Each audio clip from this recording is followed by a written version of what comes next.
You've got a lot to do. Wouldn't it be nice to have a little less on your mind? Eide Bailly can take the pressure off your day-to-day accounting, taxes, data issues, and other business needs. What inspires you inspires us. This is the Art of Dental Finance and Management podcast, brought to you by Art Wiederman, CPA with Eide Bailly. Whether it's taxes and investing or planning wisely, Art is the expert to make your dental practice profitable.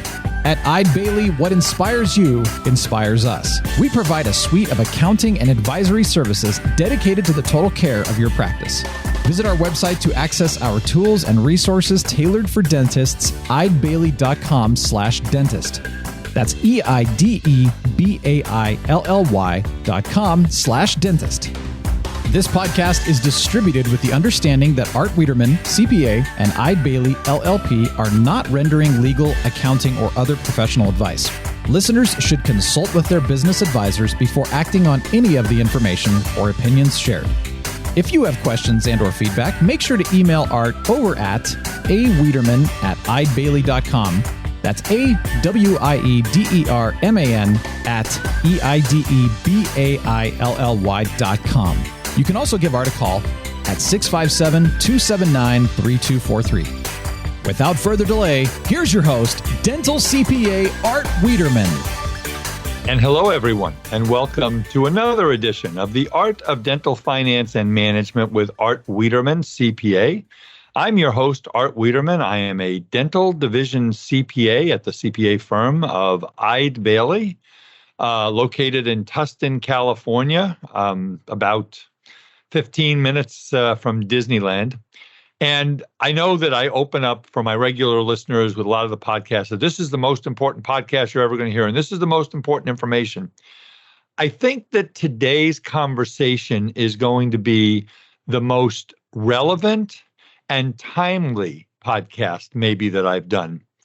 I talk to dentists every single day of my professional life, and by far, the number one challenge the dentists are having right now is finding and attracting dental team members. And my guest today, her name is Holli Perez. She is with a company called Direct Dental, and she's out of San Diego. And we're going to talk about how to get your dental employee ad on Indeed or Career Builder, or wherever you put it, how to get it to attract people and how just to attract people. So Holli's company does a lot more than just place ads for you. So we're going to talk all about the best ways for you to differentiate yourself and to get people to want to come to work for you, which is a big deal today. But before we do that, a couple things. Number one, make sure you go to our Partner Decision in Dentistry's website. 140 incredible clinical CE courses at a very, very, very reasonable price. Last podcast, it was just very, very reasonable. Today, we're making it very, very, very reasonable. So www.decisionsindentistry.com. I am working with their founder, Lorraine Kent, on some really exciting projects, which we'll be able to talk to you about coming up in the future. I don't know exactly what date this podcast is going to air. I'm speaking at the National Academy of General Dentistry meeting on July the 28th. So if this comes out before then and you're there, come and see me. I would really love to see you. One major thing I want to point out to everybody. So we've been talking about the HHS Provider Relief Fund. And remember, that was $175 billion authorized by the CARES Act when the pandemic started in March of 2020. Boy, does that seem like a long time ago, right? Over 2 years ago. And most of you got 2% of your gross revenues in August, September, October of 2021. And then you got and that was phase 2. And then many of you received phase 3 payments when you applied. Some of you received those phase 3 payments in November and December of 2020, but some of you received those payments in January, February, March of 2021. So this is very important. You have if you receive more than $10,000 from this program, you are going to have to go on to the HHS portal, which you've probably already filed on, and you're going to have to report if you receive more than $10,000 between January 1 of 2021 and June 30th of 2021. So say you received $150,000 in February of 2021. You have between July 1st and September 30th to report on the portal.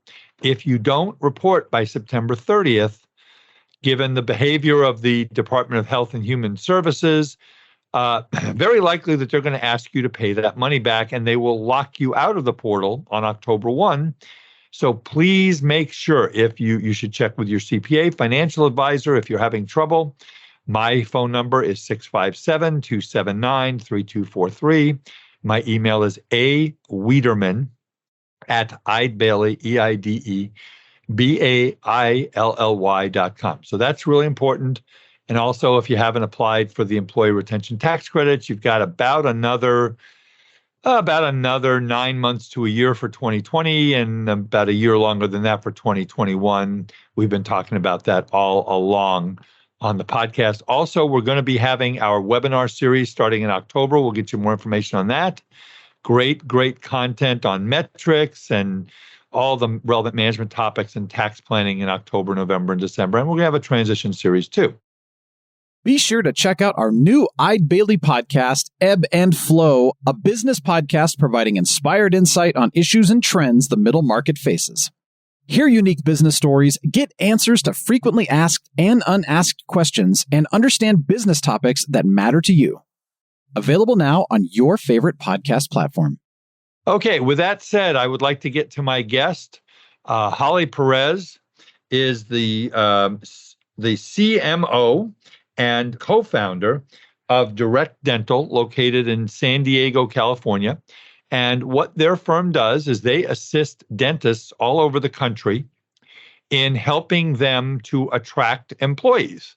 And we're going to talk a lot about today what it is that you should be doing. Do you just go and get a template and stick an ad on Indeed and the whole world's going to call you?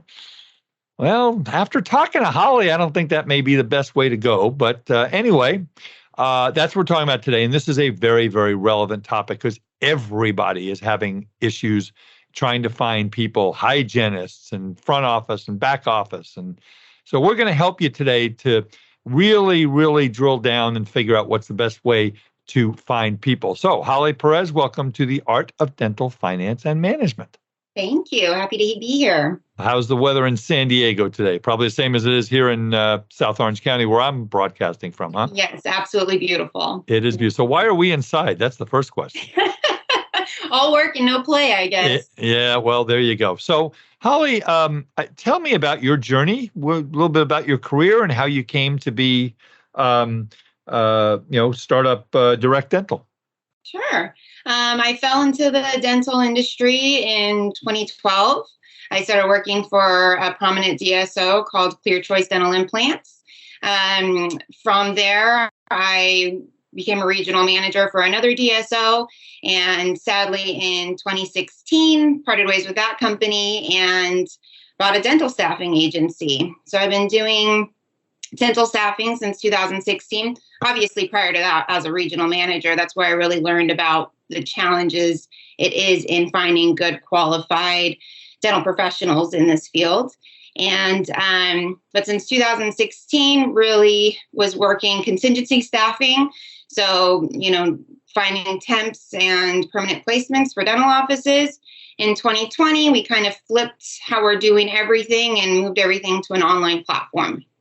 So how many dentists do you work? I mean, we'll let you talk about the company a little later, but how many dentists you work with and how many ads have you helped people place? Do you keep track? We're way beyond keeping track with that. We have served over 3,000 dentists on our platform. And the jobs, combination of permanent and temporary jobs, were well in the over 150,000 range for that. That's about 150,000 more jobs than I placed for dental offices. So you're the expert today. So I want to get right into all the. I have so many questions for you, Holly. I get these are just challenges. I get once a week a doctor call. Nobody's answering my ad. Nobody's coming here. So let's help everybody here. First of all, where are the best places to post job opportunities, and what are these job board companies wanting to see? Are they looking for them? It's like with Google, right? Google wants you to do certain things, and if you don't do them, they penalize you. Is that work the same way with the job boards? Absolutely, yes. So in this job market, posting your job everywhere and anywhere is really what you have to do in order to get applicants. When it comes to the job boards, I would say Indeed definitely has the best response rate for applicants, but they've become not very small business friendly in the last couple of years. It's very difficult to navigate, and their pricing is very confusing. But what they are looking for is they have a certain amount of words that they want. They don't want your job post to look similar to everybody else's job post. They'll penalize you for that. And the other thing that becomes a challenge is what the dental professionals want too. So they're not necessarily reading your entire job post, but the job boards want you to have X amount of words in the description, duties, the name, the title of the job in the job posting multiple times. Well, dental assistants are probably only going to read the first one or two sentences. So you really have to grab their attention in the first one or two sentences in order to get them to apply to your job. So how many, we're not going to be writing War and Peace about the job and what kind of instruments we use, and do we have Dexis or Schick? We're not going to do that. So how many words should we have? And, talk a little bit about what maybe the content of what the ad should be. Sure. So most job boards, 25 words gets you published on the job boards. But we do find that the job postings that average between 150 to 300 words have the best applicant ratios. So those seems to be the sweet spot. Definitely, you need to start your post off with the position, title, if it's full-time, part-time, the pay rate that you're offering, and then any benefits. That needs to be big, bold, at the top of your job posting for the applicants to see instantly. And then the job boards want you to follow up with location, hours, and a couple bullet points on what the duties are. But just know that that's most likely not going to be read by the applicants. So can we tell Indeed or Career Builder or wherever we're going to post this, can we tell them we want these words in bold? How does that work? Yeah, their templates are pretty user-friendly. So you would just highlight the words that you want bold, and there's a little button right at the top. You click bold, and it'll make it bold for you, and then you can publish it. Okay, so we can kind of customize this any way we want. So give me maybe a suggestion. First, because you and I both know when you and I go on a website, when everybody goes on a website, what's the average 2.5 seconds that people spend on a website and then they go off? So it's probably the same thing here. What's the first sentence do you have suggestions that say this is what your first sentence should look like? What would that be? Something like that? Yes. It depends on your position, but for an example, I would have full-time dental assistant dash $23 to $26 an hour dash health insurance, 401k, paid time off. That's how I start every major job post that I'm trying to do. And you would put the hourly or daily rate or whatever that would be. And if it's a hygienist, we say 2 days a week or full-time. Now, does it confuse people if you put full-time, like for a hygienist, if your office is only open 4 days a week? Because they don't know how many days your office is open, right? Yeah, usually, especially with hygienists, because they're very picky, if you will. So they like to know a lot more about the job before they actually apply to it. So if it's a hygiene job, I always suggest that you put the actual schedule that you want them to be working. I will also add, it's very hard to find full-time hygienists right now. So if you do need a hygienist full-time, I highly recommend putting a little asterisk saying, if you can work 2 or more of these days, please apply. And then you might just have to have 2 different hygienists coming in, because that's kind of where the market's at with that.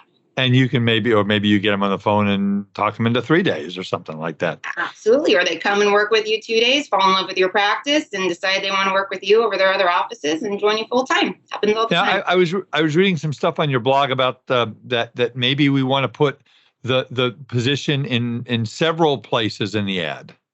Correct. Why is that important? That's for the job boards itself. So if the job board, Indeed or ZipRecruiter, they see in your ad dental assistant 3 times, then they know if anybody searches dental assistant, they're going to prioritize that job over someone that only put dental assistant in once. Okay. And that's just the way their algorithms work. Right. And do all the different job boards work pretty much the same way, or does Indeed have a different method than Career Builder or the other ones out there? They kind of all have their own little algorithm ticks that their algorithm wants and doesn't want. So you kind of do have to appease all of them. So if you're posting to multiple job boards, making sure each one of your postings is slightly different. But practice is have your job post be that 150, 300 words, have the title of the job in there a minimum of 3 times, have a couple bullet points of what the position is. Those are what pretty much all of them really like. Okay. Now, I know some people, this is a tough one. So you're a dental office and you've got a team member that's not performing. So we're kind of looking for somebody on the, what's it called? The QT, right? Confidential. How does a confidential job post work? Is that a good thing or a bad thing? It's viewed as a bad thing. Dental hygienists, dental assistants will know that's exactly what you're doing. Oh, this person's trying to let someone go, so they marked it as confidential. You'll still get applicants. So it's not the end of the world, but you're probably going to get about 18 to 22% less applicants than if you weren't marked confidential. You know, I had a client. I have a client who I did everything for this doctor, and basically one day he said, Art, my long-term associate isn't working out, and I'm going to get rid of him. But I can't just put a board up, put something up on the dental society or this because we're in a smaller town and stuff. So we came up with this idea. I want to see what you think about this. So my 2 best friends in the world, one was a headhunter and the other is a civil engineer. So what we did was we put the ad up and it said, please send your resume to I'm not going to give my friend's name, Jay Smith at gmail.com. So nobody would know who that is, right? And they would send the resumes and then my friend would forward the resumes to me. That's a little bit of an end run around that, isn't it? Have you ever seen that done? We've seen it done, yeah. I don't know how successful you were with that. We were pretty successful. We got a lot of people do that. So never did that with the CPA firm. So, but definitely, I would say with dentists, even when you post a job for a dentist, the dentist is still more likely to reach out to the office directly than actually apply. But other positions like a dental assistant or anything like that, they'll just want to click apply as opposed to going to their email and send over their resume. So it kind of depends on the position too. Yeah, if it's a confidential, so that's a real issue to deal with. So there are templates out there, right, Holly, that you can use to post, and so talk about templates. Do the posting gods like them? Do they not like them? I mean, what do they think about all this stuff? Sure. In short, they hate them. So especially Google Jobs. Google Jobs is extremely, extremely picky. And if your post looks too much like another post, they will not show either one of them. So if you're but with that being said, templates are great because they give the office a layout out of how the post should be and should look, but you definitely need to make it your own. You need to add in those benefits, add in your hours, add in the location of your practice, what's great about your practice. You have to make those templates your own because if your job looks like 100 other jobs, it's definitely not going to get shown to those applicants. Okay. So let's talk about what you guys do. Okay. Obviously, you've had, what were you sharing with me? Your success rate was over, what was it, 90? You gave me a 90% percentage. What What is your success rate in helping doctors to get applicants? Sure. So we're at 97% success rate in our staffing plans. So we have a self-serve option. That's impossible to know what our success rate is with that. I know it's pretty high though, based on what we hear. And then we have our staffing plans where you work with a recruiter in order to find people. And for that, we have a 97% success rate. Okay, so let's say that, and we've got a lot more tips to give before we're done today, Holli, but let's say a dentist is, really busy and they just don't want to deal with this and they want to hire a professional to help them with that. And so if I call you up and say, Holli, I'm desperate for a dental assistant, I haven't had one for 2 months. It's been really frustrating and help. Walk me through how the process starts with you guys. Sure. So we have our self-serve option, which is definitely our most popular, and that allows you to post your own jobs. You can request temps. You can browse all of the candidates that are on our website. When you post your own job, it does go across all of the major job boards for you. So Indeed, ZipRecruiter, Google, Monster, Career Builder, and about 100 other websites. And then we have an AI system in the background figuring out where you're getting the most action from and making adjustments to your post so that you're getting as much action from the applicants as possible. And then we have our upgraded plans where if you're a dentist and you're just drowning, obviously most dentists are the clinicians and the business owners, which is extremely time consuming. Yep. And in this market, you have to be really quick on calling the applicants. We try to get to all of our applicants within a 24-hour time frame, less than that if possible.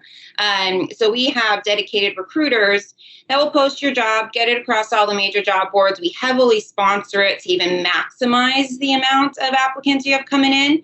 And then those recruiters are calling those applicants, screening them, and scheduling them for interviews with you in your office. Oh, so you're not just, you go way further than just, we'll help you make a good ad. You're going to screen the people. The calls are going to come into your call center, and you've got people who are trained to do this, which is, I think, is pretty cool. And by the way, folks, as I've told you in every podcast I've done for 3.5 years, this is not a paid commercial. This is information that's going to help you, because I'm hearing the desperation in my dentists. I mean, really, I'm hearing stories, Holli, about people stealing team members from other dentists. You hear that too, right? In the neighborhood. It's the Wild West out there. Absolutely. In the last 2.5 years. So you not only go ahead and help them come up with a really good ad that's going to catch them, but when the people call, they're not calling the office, they're calling you, right? They're applying to the job, and we're logging in to see who the applicants are, and then we're calling them. And this kind of goes back to the tips.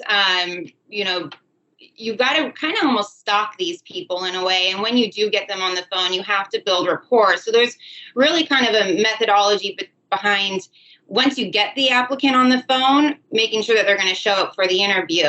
I just was reading some stats the other day, and it's saying that about 40% of applicants don't even show up for their interviews. I've heard that too. Yeah, which is just blows my mind. But we see it all the time. And so, you kind of, once they apply to the job, you have to call them, text them to get them on the phone. Once you get them on the phone, you need to really build rapport with them, make them feel like you guys have a great connection, that they're going to really love working with the office. You have to sell them on why they want to work with the office. And then that's what's going to get the applicants to show up for the interview. And then once they're there in your practice, it's up to you to really convert them into an employee. Okay, I want to get more into this, but before we do this, I'd like to let you give out your contact information. Like Holli said, she's worked with over 3,000 offices all across the United States, correct? All across the United States. We're in 47 states now. Okay, we got to get you into 50, but we'll work on that, okay? So what is the best way to get a hold? Should they call you, someone else on your team? What would be the best way to get a hold of you? Sure. They can go to directdental.com to sign up if they want to try our self-serve plan. If they want to talk about doing one of our upgraded staffing plans, you can give us a call at 619-295-5785. 1002. And then one of our staffing coordinators will connect with you and get all the job details and kind of tell you how everything should work. So, you keep saying self-serve, and I keep thinking ice cream. That's what I'm now in an ice cream mode, Holly. So, chocolate chip cookie dough is my downfall. What's your favorite ice cream? Since we're talking self-serve, mint chocolate chips. All right, there we go. So I think with every job post, is there like a gallon of ice cream since it's self-serve, or how does that work? Over to the office. So. All right, you come to the office. I'm sure they'll hook you up with some ice cream. So sorry, when I say self-serve, you post your own job, you call your own candidates. All okay, that. This is a CPA's futile attempt at humor, which I try on every show, and some people like it, some people don't, but it keeps it light.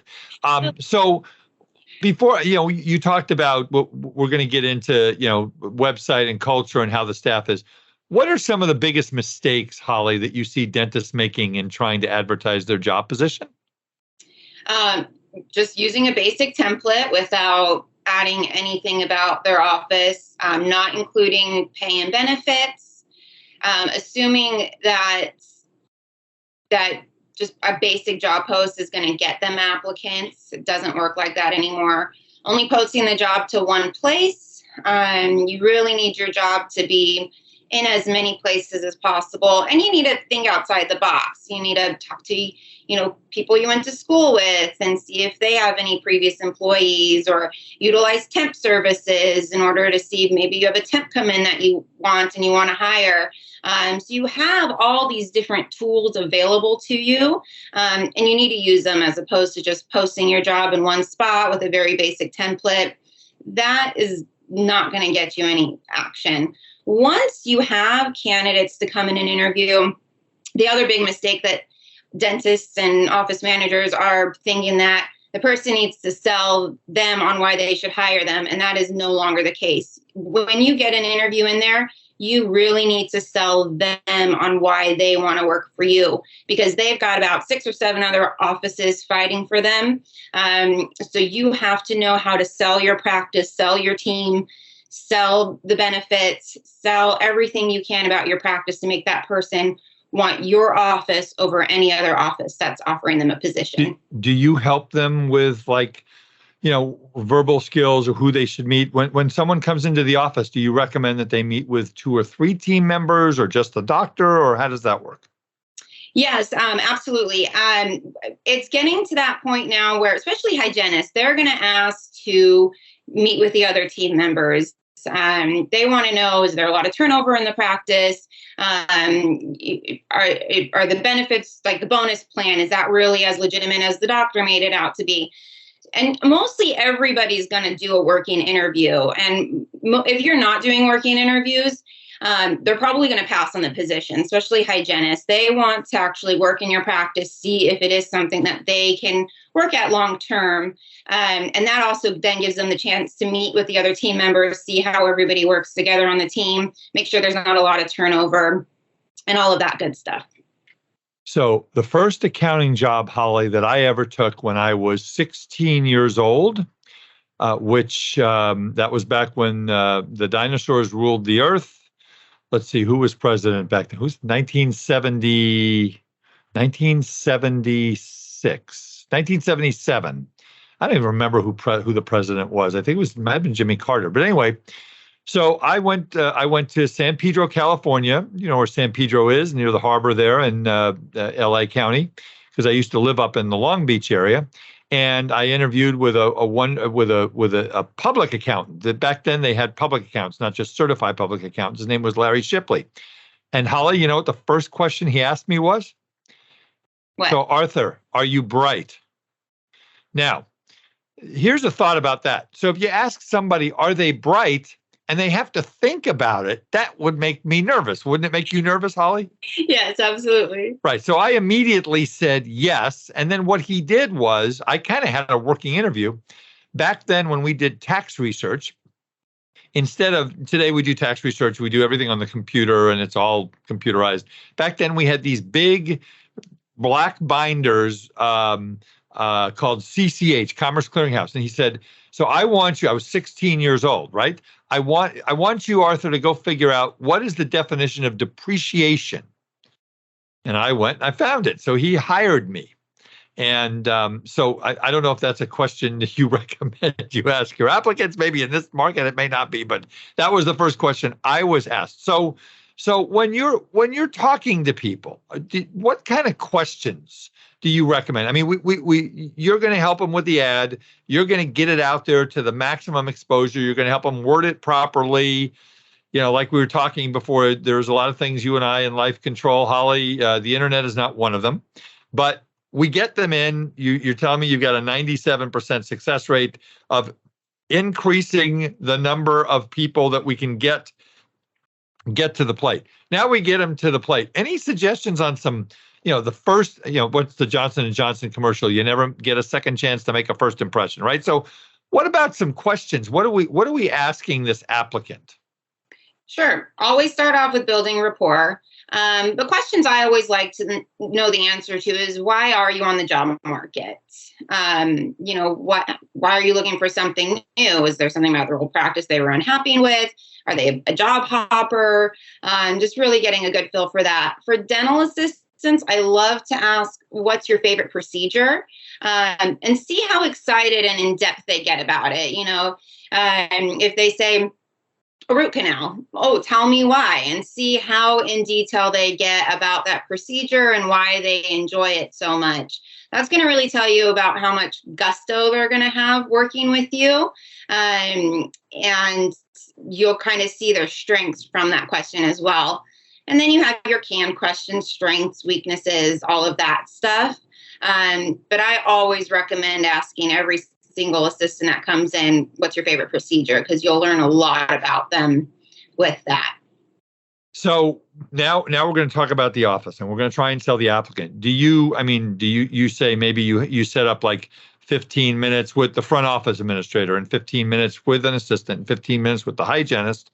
I mean, depending on if it's appropriate. If there's only one hygienist and we're adding a second, maybe it is appropriate and they can ask and stuff. So and then at the end with the doctor, right? So if you're going to do a working interview, usually they're fine with the initial formal interview to just be with one person. Okay. But you can always ask at the end, which I think is a great question to ask at the end. Is there any questions about the practice that I haven't been able to answer for you? Or is there anybody in the practice that you would like to chat with briefly to ask them any specific questions? I think that's great. They'll most likely say no, but hygienists will probably want to talk to the current hygienist that's in the office, or would like to talk to the office manager about the schedule. Most hygienists only want one patient per hour, which I think is necessary. Anything short of that's very challenging.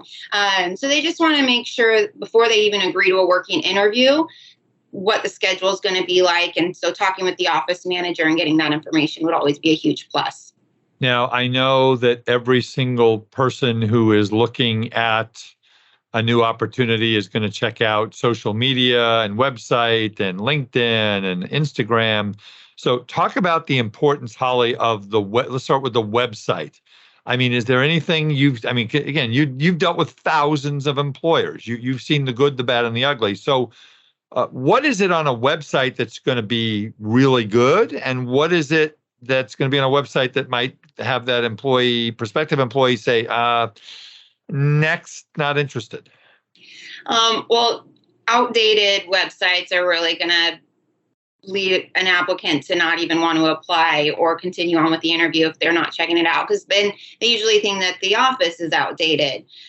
So the website does really reflect on what people think your office is going to look like. Having your employees on your website is a huge plus, because usually that shows that your employees have been with you a long time, long enough for you to put them on the website and keep them there. And then reviews from your patients. They want to know that the patients feel like they're being taken care of and happy, that it's not just, a dental mill in some capacity. So having your reviews on your website and your employees on the website, I would say, are the two top things, as well as it being obviously an updated website. And what about social media? Because I mean, everybody's on social media. So how does that work as far as the success or failure of a job application? Sure. Yeah, I have a couple really some amazing clients that their social media is so on par that I'll talk to applicants that have said, I'm not even looking for a job, but when I saw that this office was hiring, I have been stalking them on social media for 2 years now, and I had to apply to the job. So if your social media content is useful, beautiful, appealing to the eyes, and people want to follow you, when it comes time that you need to hire, you're going to find that the dental professionals that have been following you are going to prioritize your job over someone that has a run-of-the-mill social media presence. Yeah. And posting your job on social media is always pretty huge too. You should always, whenever you have a job, post it on social media. Yeah, we have a lot of. I have friends in the. My audience knows that I know everybody in the. Well, not everybody. I keep meeting new people every day. But there are people. I'll mention one of them is Rita Zamora, my good friend, who does social media marketing for dentists. And and then there's websites, and there's tons of people that do websites. So that's really important. Now, I know that boosting on is important to talk about a little bit on job posting. So how does that work? I know that like when we send out boosting is done on social media to try and target certain areas. How does boosting work with a job application? Sure. So job boards work on clicks. So they charge per click. And obviously money talks. So the more money you're paying towards a job board, the more clicks that you're going to get from them. So if you're going to Indeed and you're saying, hey, Indeed, here's $1,000, get me as many applicants as possible, they're going to, as opposed to a dental office that's here's $100. So the more that you're willing to pay or boost your job with a job board, they're going to charge you per click. And that's what's really going to get your job seen, because they then want you to get as many clicks as possible so that they can charge you as much money as possible. So and again, I want to, for a second, don't let me forget, I want to ask you about different parts of the country because you work all over the country.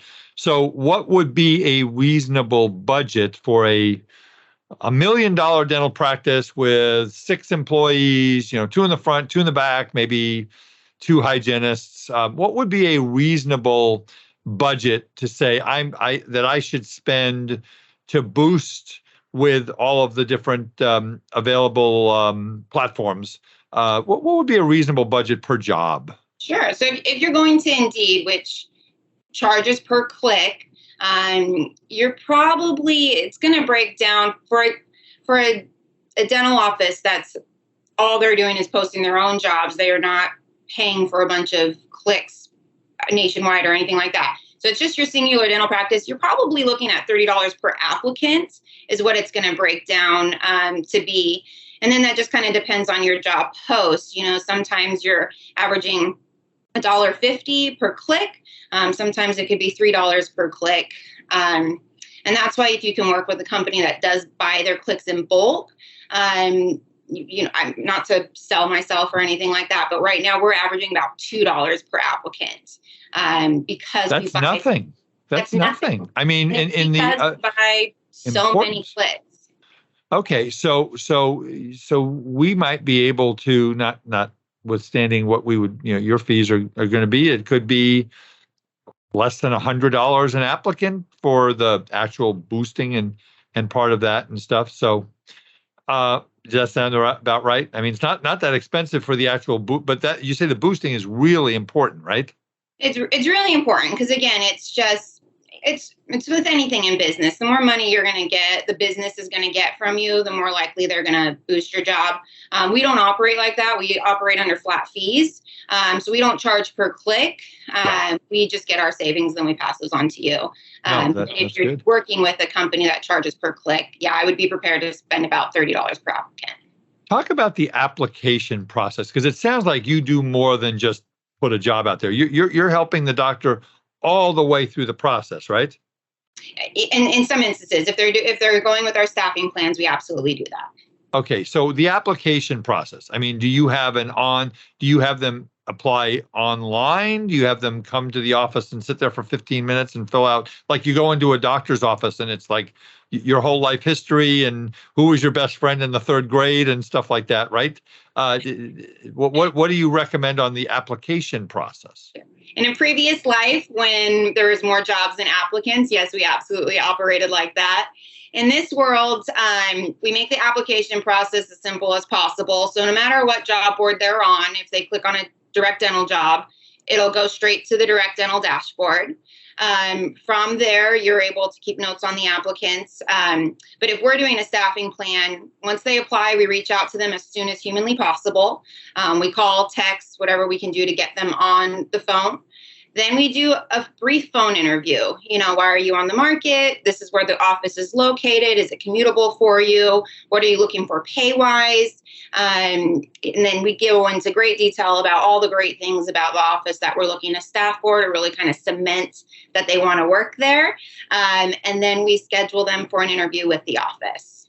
Any tips, Holli, for the front office person or the hygienist or the assistant who's going to have that sit down for 15 minutes with that prospective employee?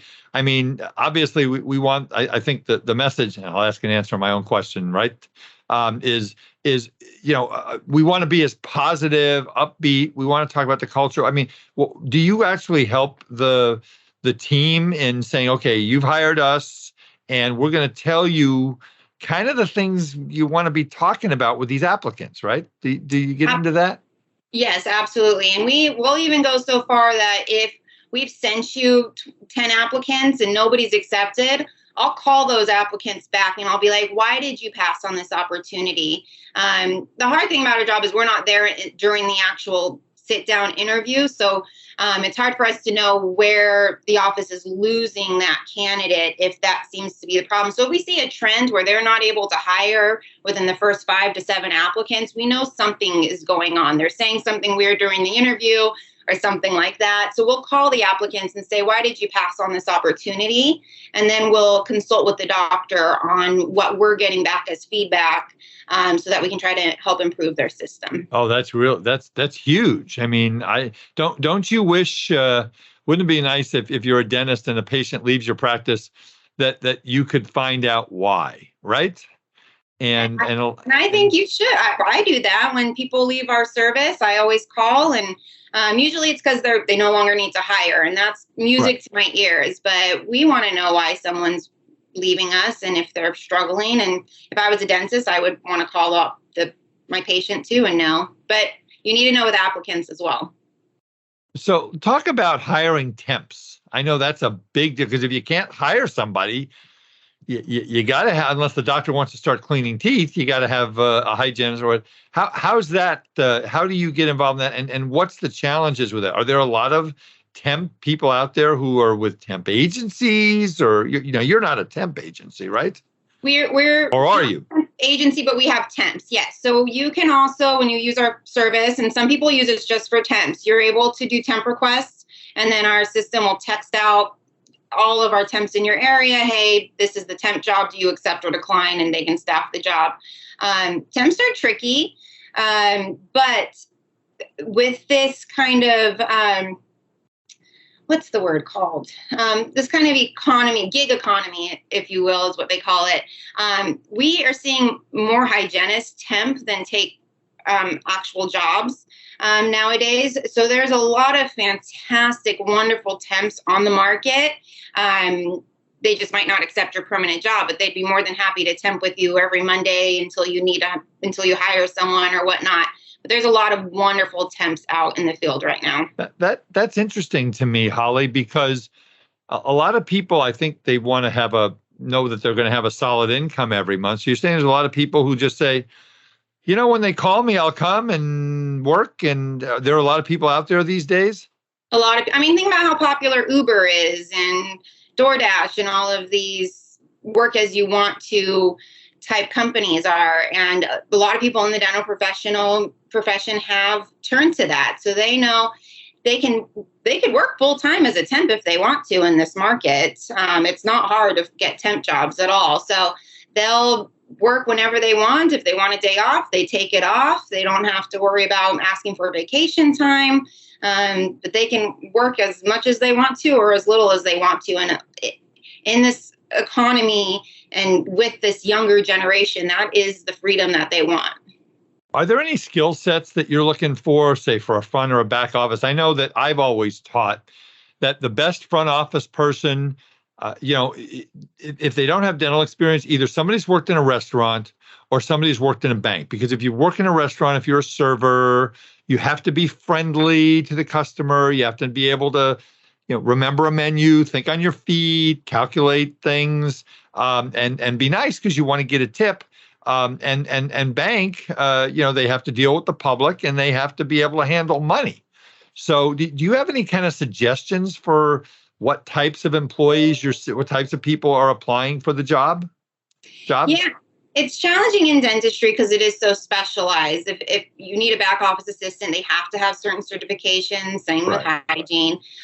For front office, it really comes down to if you can train, then I absolutely think finding someone that has just amazing soft skills. They have a great phone presence. They can hold a wonderful conversation. They can build rapport with you easily. If you're able to find someone with those soft skills, then train them if you can.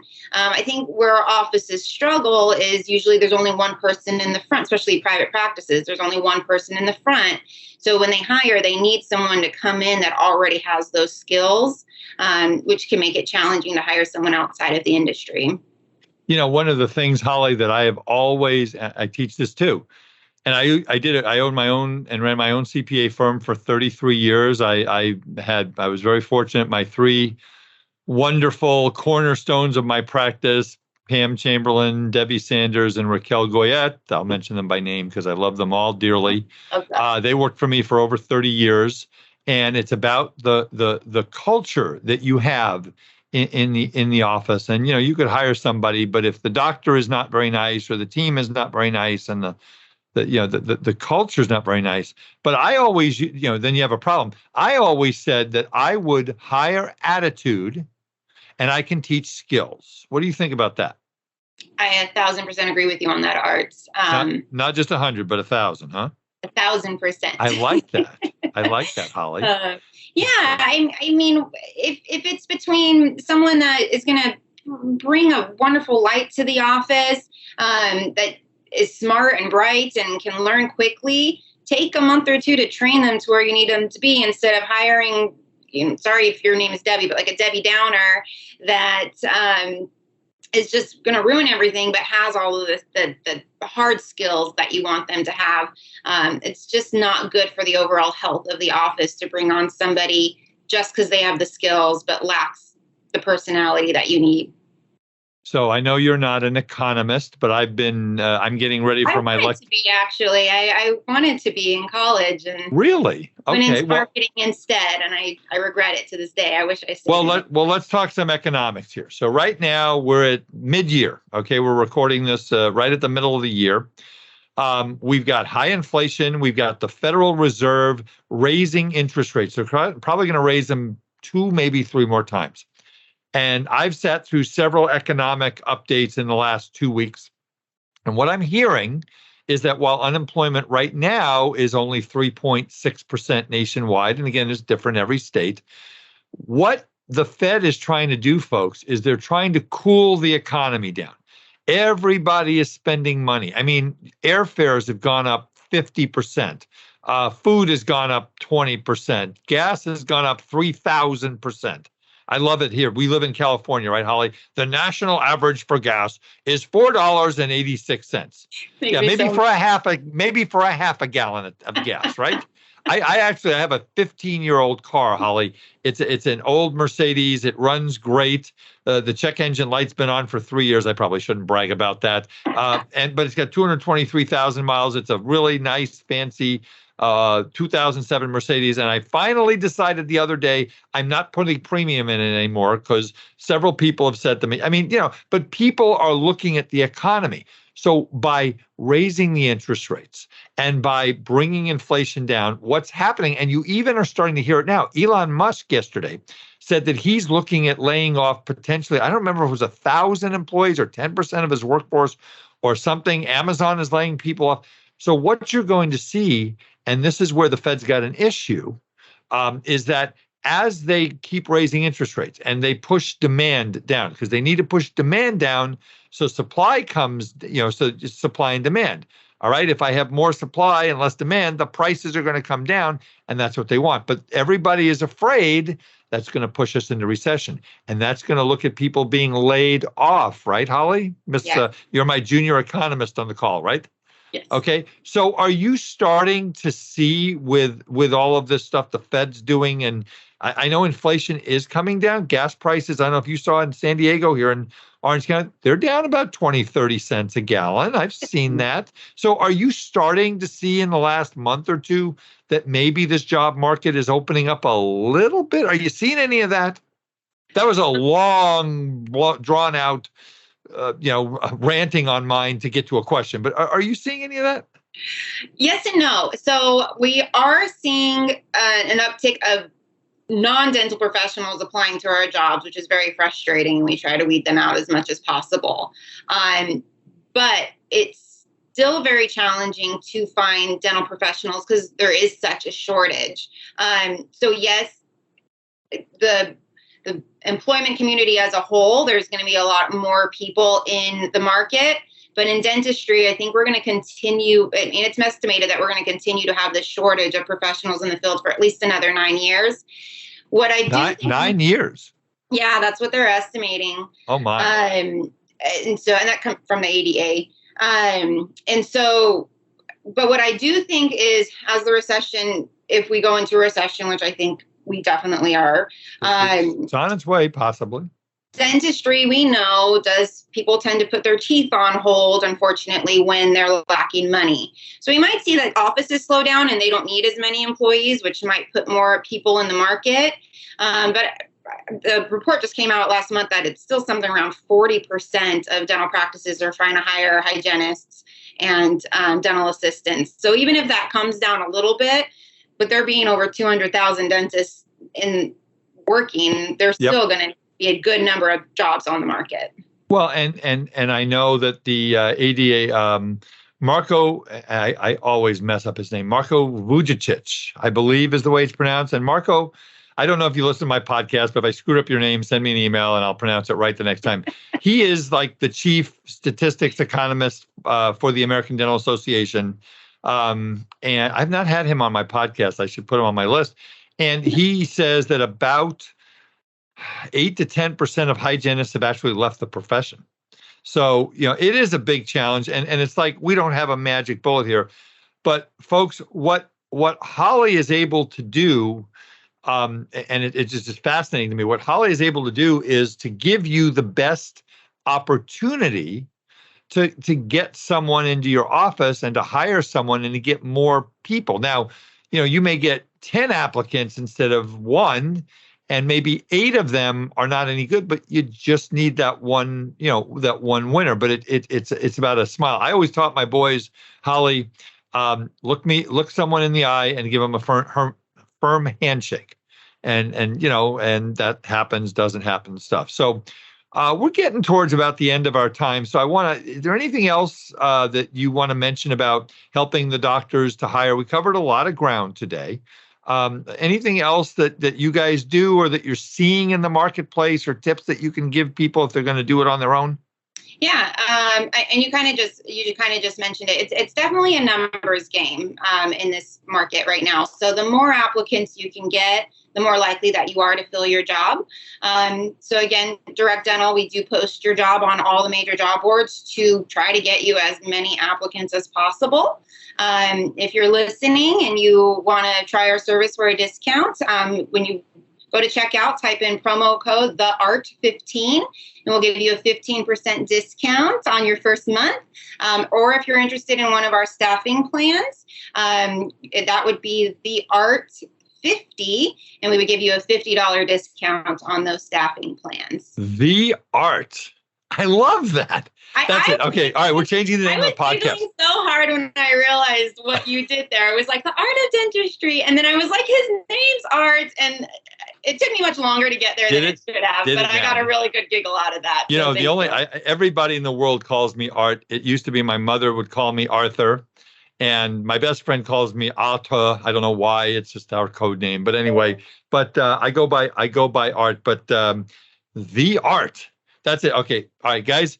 All right. So now when you go and you basically download, it's going to, instead of be the Art of Dental Finance and Management with Art, it'll just be the Art, and you'll know what it is. I love that. So one more time, Holli, why don't you go ahead and give out your contact information, and we'll make sure we put that in the show notes, and how people can get a hold of you, website, phone number, all that kind of stuff. The website is Direct Dental, all one word, directdental.com.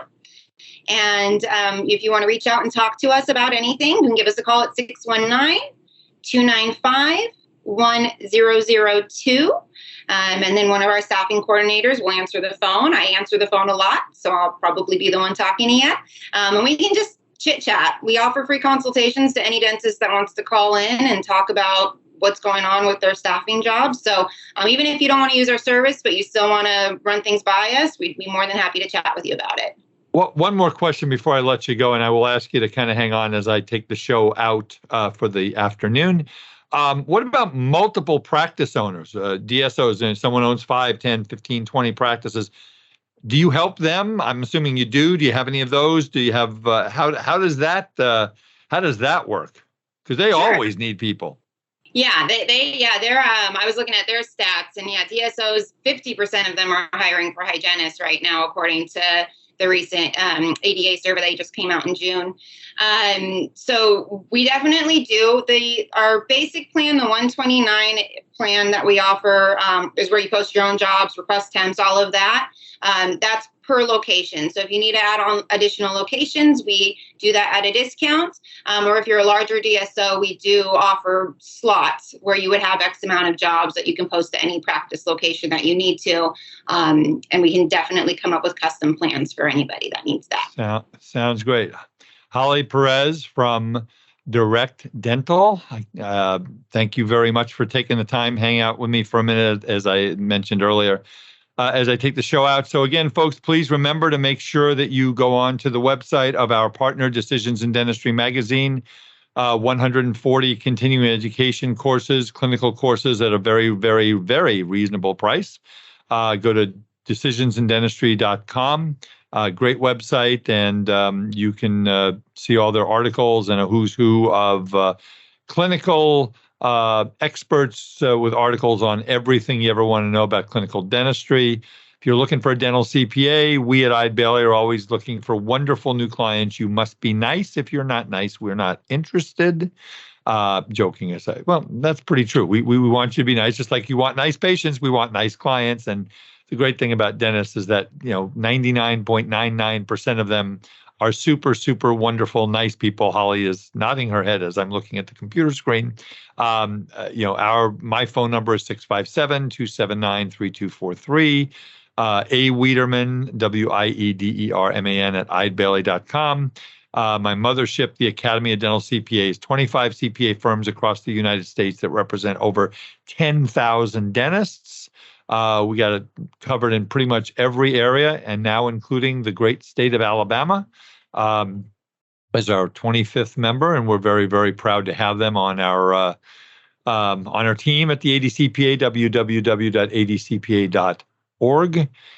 Make sure that you file on the portal for the HHS Provider Relief Fund. If you got more than $10,000 between January 1 of 2021 and June 30th of 2021, you need to file between July 1, 2022 and September 30, 2022. If you got money after June 30th, you'll have to file, I think, sometime before we all die, but you have to file. It's on the website, but there will be a phase 4 funding. So this wonderful thing, that the gift that just keeps on giving, will continue to keep on giving into next year.